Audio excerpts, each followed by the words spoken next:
Hello, I'm Dora Wamsley with Grow Pittsburgh, along with Allison Glick from Phipps Homegrown Backyard Garden Program. And I'm Kevin Whitfield from the Penn State Extension Master Gardeners. we are here on this rainy September day in Pittsburgh to talk about seed saving. There's many different reasons to save seeds, and all of them are important, and we want to share a little bit of the how-to behind that. But first, why do we want to save seeds? There's lots of reasons. It could range from wanting to maintain a favorite hot pepper that you grew to wanting to maintain genetic diversity in a time where biodiversity is drastically decreasing. It's also quite common to hear folks talk about heirloom varieties. I know my family loves heirloom tomatoes and keeping them alive. Right now is the best time to save plant material for seeds in your garden and to bring to the Seed Swap, hosted at the Main Branch Carnegie Library in Oakland in the spring. However, not all seeds can or should be saved. We want open pollinated or heirloom varieties. Open pollinated and heirloom varieties produce offspring with the same characteristics as the parents.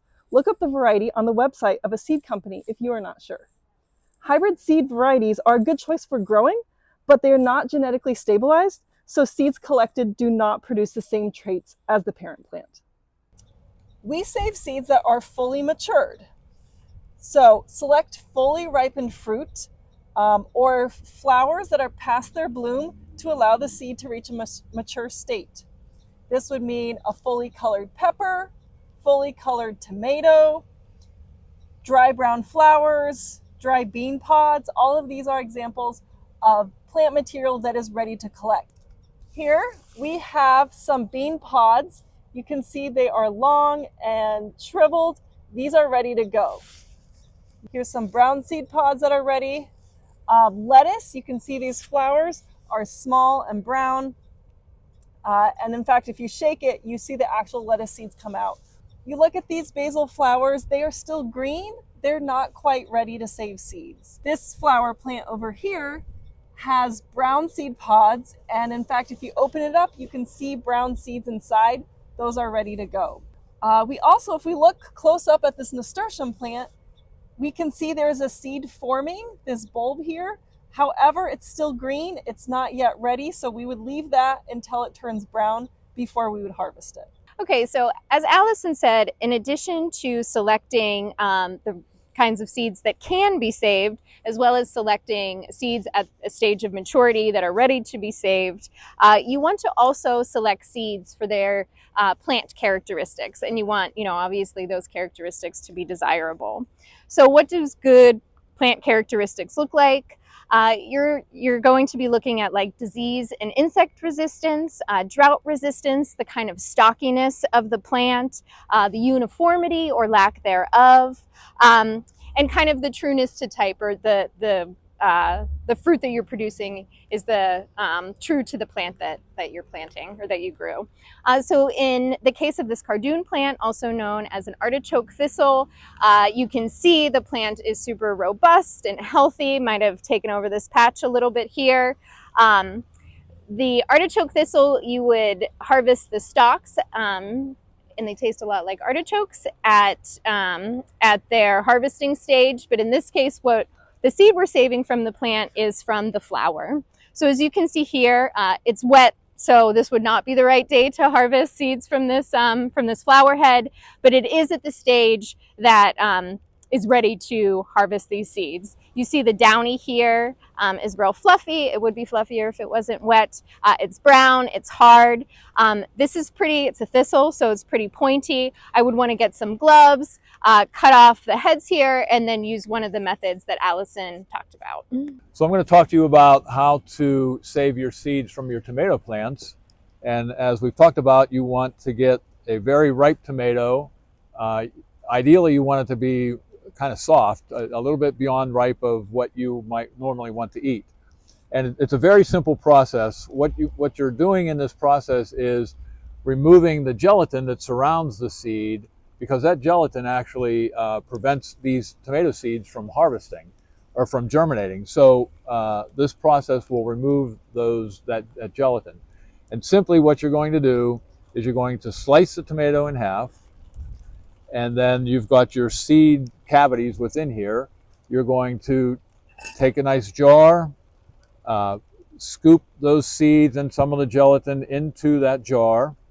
Now the nice thing about this process is, as we've talked about, sometimes when you're doing this, you're taking one of your best plants that you're not, or fruits that you're not going to be able to do anything with that. This process allows you to still make your tomato sandwich when you're all done. The tomato is still, you still got the good parts of the tomato, so that's why I really like this method. Scrape those seeds into the jar, put about half the jar's worth of water in, and then you're going to seal it, and you're going to shake it, and a couple times a day you're going to come over and shake it, and then just let it sit on the counter. And within 2 to 3 days, you'll be able to then pour off that water, and there might be some seeds floating on the top. That's okay. Those seeds are not viable. Your good seeds are going to be on the bottom. So you pour all of that off, fill it up again with more water, shake it, maybe let it sit another day or two. And by that point, you should have nice, clean seeds. You're going to then take a sieve or whatever you can to filter them with, and just dump it right into there. Wash them off with clean water. Try to get that water off as much as you can.